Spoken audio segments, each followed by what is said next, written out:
नमस्कार. आज मी बनवणार आहे मेथी वडे. तर खूप स्वादिष्ट आणि खूप छान असे बनतात. तर चला आता सुरुवात करूया रेसिपीसाठी. त्यासाठी सगळ्यात आधी मी छान हे मेथी घेतलेली आहे आणि मेथी मी धुवून थोडी सुकवून घेतली आणि आता सुकवल्यानंतर हे बारीक आपल्याला कट करून घ्यायची आहे.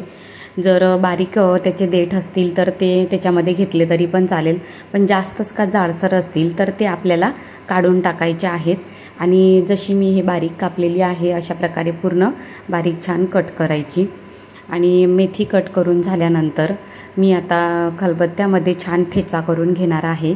लसूण, हिरवी मिरची घेतलेली आहे. हा बारीक छान गावठी लसूण आहे. तर थोडासा समजा 7 ते 8 पाकळ्या मी घेतल्या त्या लसूणच्या, एक अद्रकचा तुकडा आणि 2 मिरची घेतली हिरवी. आणि त्यामध्ये आता मी थोडं जिरं आणि नमक घालणार आहे आणि होईल तेवढा मस्त छान असा बारीक त्याचा ठेचा करून घ्यायचा आहे. आणि एक बारीक कापलेला कांदा मी घेतला आहे आणि कांदा मी आधीच छान कापून घेतला.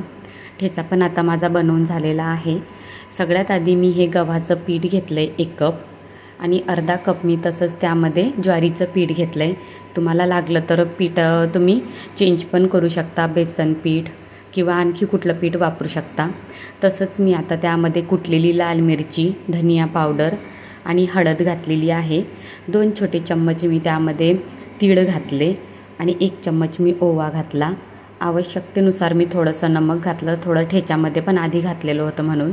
बारीक कापलेला कांदा मी आता त्यामध्ये घातला आहे आणि हे छान व्यवस्थित मिक्स करायचं कांदा सगळं. आणि त्यानंतर तसंच जो ठेचा करून घेतलेला आहे तो ठेचा त्यामध्ये घातला.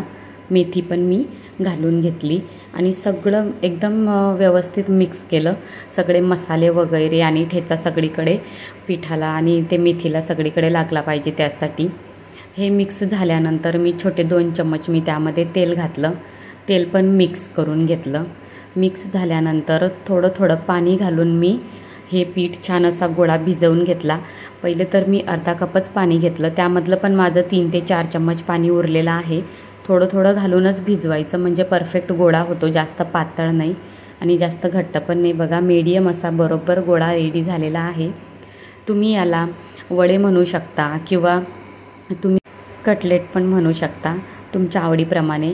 आता वाफवण्याचं जे भांडं आहे त्याला मी तेल लावून घेते आणि थोडं ते गोळ्याला पण मी वरून तेल लावून घेतलं आहे परत. आणि छान असा एकदम परत थोडासा मळून घेतला व्यवस्थित. हाताला तेल लावून पेढ्याच्या आकाराचे छान असे मी ते वडे करून घेतले.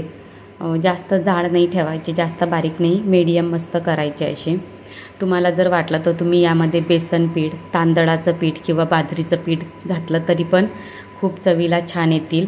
तांदळाचं किंवा बाजरीचं पीठ घालसाल तर थोडं कोमट पाण्याने भिजवायचं म्हणजे त्याला छान चिकटपणा येणार. जर गार पाण्याने भिजवलं तर ते वडे असे उरल्यासारखे होतील म्हणून. तसंच सगळे माझे आता वडे बनवून रेडी झालेले आहेत आणि पाणी पण मी गरम करण्यासाठी आधीच ठेवलेलं होतं. तिथपर्यंत पाणी गरम झालं आणि वडे पण रेडी झाले.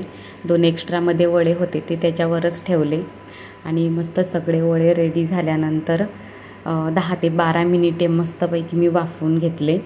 वाफवून घेतल्यानंतर गार होऊ दिले आणि तेल मी आधी खूप कढईमध्ये गरम करून घेतलं आणि कमी पावर करून मग छान असे आता ते तळून घेतले. जर तुम्हाला तळून जास्त ऑइली असं आवडत नसेल तर तडका पॅनमध्ये तेल घालायचं, मोहरी, जिरा आणि कढीपत्ता, तीळ घालायचे आणि मस्तपैकी वरून सगळ्या याच्यावर तडका सोडायचा. ते पण चवीला खूप छान लागतात आणि असे फ्राय करून खाल्ले तरी पण हे छान लागतात. आणि त्याबरोबर चिंचेची चटणी घेतली मी, त्याचा पण व्हिडिओ आहे माझ्या रेसिपी चॅनलला टाकलेला, तो पण तुम्ही बघू शकता. किंवा दही तडका घेतले खायला, त्याबरोबर खायला घेतलं तरी पण खूप छान लागतात आणि मस्त गरमागरम खायला घ्यायचे.